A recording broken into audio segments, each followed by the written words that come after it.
Shalom dan salam sejahtera bagi kita semua. Perkenalkan, saya merupakan salah satu siswi SMA 1 Thomas 2 Medan. Nama saya Stefani Natania Sumiring, saya dari kelas 11 IPA 2. Di sini saya ingin melaksanakan tugas agama dengan materi gereja yang menghartakan. Di sini saya ingin melakukannya secara verbal, di mana saya akan menyampaikan sebuah khotbah singkat. Maka dari itu, sebelum kita memulai khotbahnya, ada baiknya kita mengawalinya dengan berdoa. Mari kita bersatu di dalam doa. Dalam nama Bapa dan Putra dan Roh Kudus. Amin. Allah Bapa yang Maha Baik, Allah Bapa yang bertata di dalam kerajaan surga, terima kasih atas berkat Engkau masih memberikan kami nafas kehidupan yang baru setiap harinya. Ya Bapa, kiranya kami sebentar lagi akan mendengarkan sebagian dari sabda-Mu.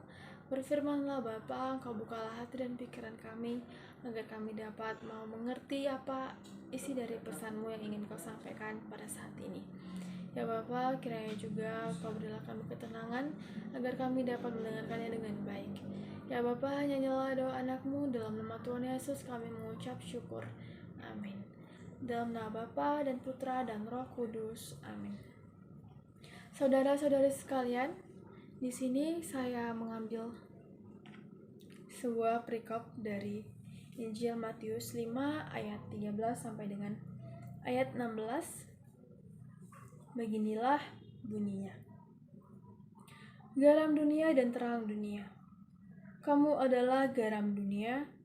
Jika garam itu menjadi tawar, dengan apakah ia diasinkan?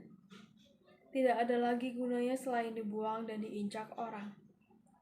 Kamu adalah terang dunia. Kota yang terletak di atas gunung tidak mungkin tersembunyi.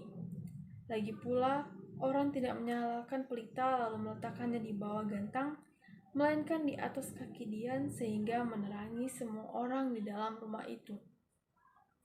Demikianlah hendaknya terangmu bercahaya di depan orang, supaya mereka melihat perbuatanmu yang baik dan memuliakan Bapamu yang di sorga.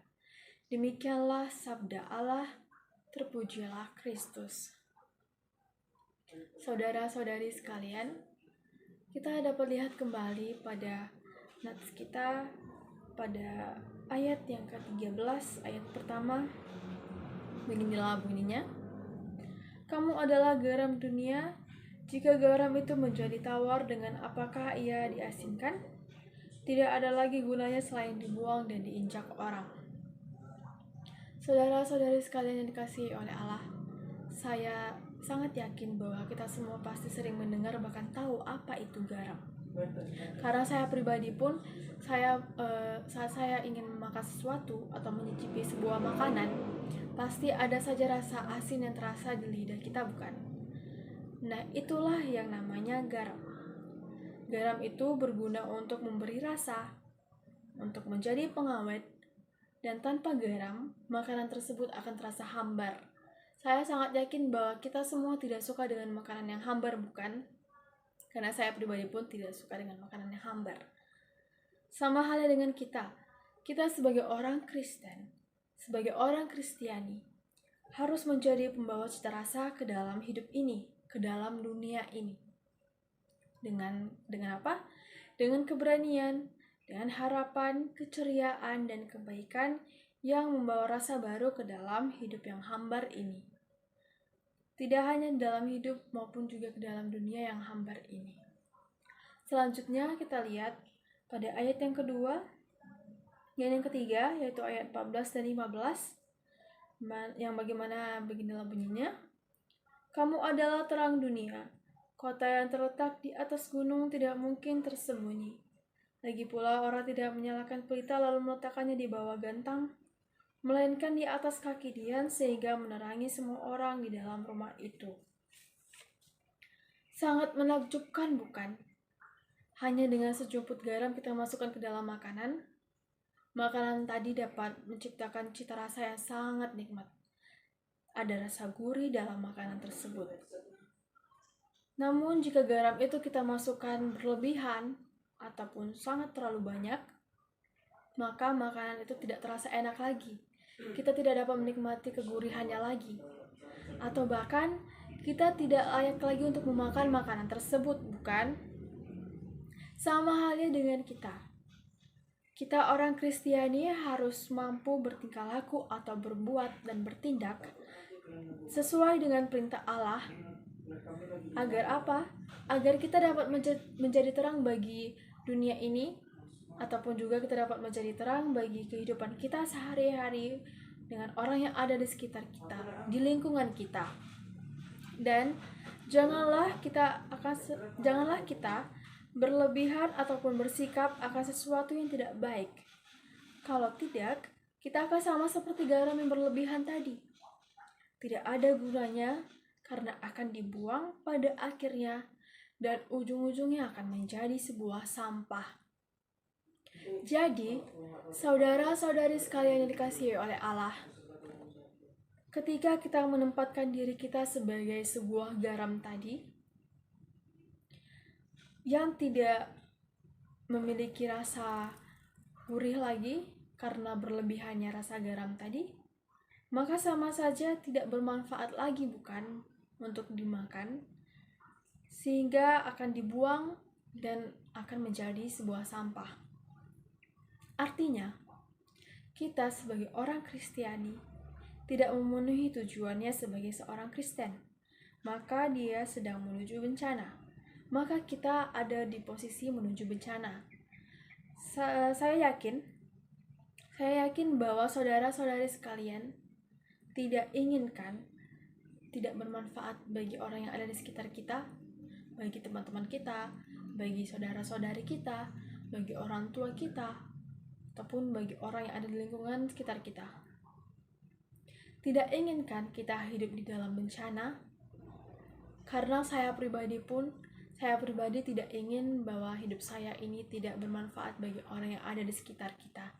Bahkan dalam kehidupan sehari-hari saya merasa saya tidak bermanfaat bagi teman saya. Dan saya juga tidak ingin hidup di dalam bencana. Selanjutnya kita baca ayat yang terakhir. Kita kembali baca ayat yang terakhir, ayat 16, ayat yang keempat.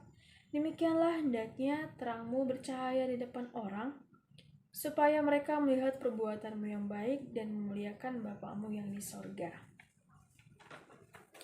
Saudara-saudari sekalian yang dikasihi oleh Allah, maka dari itu, hendaklah kita menjadi garam, yang mana garam tadi memberi rasa, yang berarti kita manusia harus memberi rasa berupa pengaruh yang baik kepada manusia yang ada di sekitar kita. Kita kembali lagi sama seperti tadi yang saya sampaikan, kepada orang yang ada di sekitar kita, baik itu di dalam lingkungan kita, di rumah, di sekolah, di gereja, maupun dimanapun kita berada. Hendaklah kita menjadi garam sebagai pengawet, yang mana berarti kita manusia harus menjadi pengawet ataupun mempertahankan ajaran-ajaran yang telah kita terima, baik itu ajaran yang ada di gereja ataupun ajaran yang ada di sekolah, nilai moral dan kebenaran untuk menjadikan kehidupan kita ini lebih baik, baik itu kehidupan kita yang ada sehari-hari ataupun kehidupan kita yang ada di gereja. Dan hendaklah kita semua menjadi terang dunia, yang berarti kita harus menjadi pembawa berita dengan terang dan jelas tentang keberadaan serta kebenaran firman Allah itu sendiri. Baiklah saudara-saudari sekalian, sebelum kita mengakhiri firman kita ini, ada baiknya kita mengakhirinya dengan berdoa. Kita bersatu di dalam doa. Dalam nama Bapa dan Putra dan Roh Kudus. Amin. Allah Bapa yang Maha Baik, Allah Bapa yang bertata di dalam kerajaan surga, terima kasih atas berkat-Mu kami dapat mendengarkan sebagian dari sabda-Mu.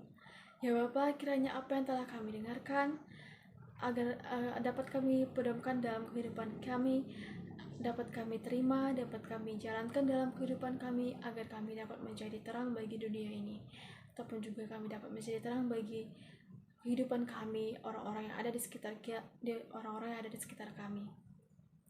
Ya Bapa, kiranya juga apapun yang kami lakukan, kiranya dapat menjadi berkat bagi orang-orang yang ada di sekitar kami, maupun bagi kami dan bagi Engkau ya Tuhan. Tuhan, hanya inilah doa anak-Mu, dalam nama Tuhan Yesus kami mengucap syukur. Amin. Baiklah saudara-saudari sekalian, hanya inilah khotbah yang dapat saya sampaikan. Maaf jika ada kesalahan kata ataupun tindakan yang tidak berkenan dalam video ini. Terima kasih dan shalom bagi kita semua.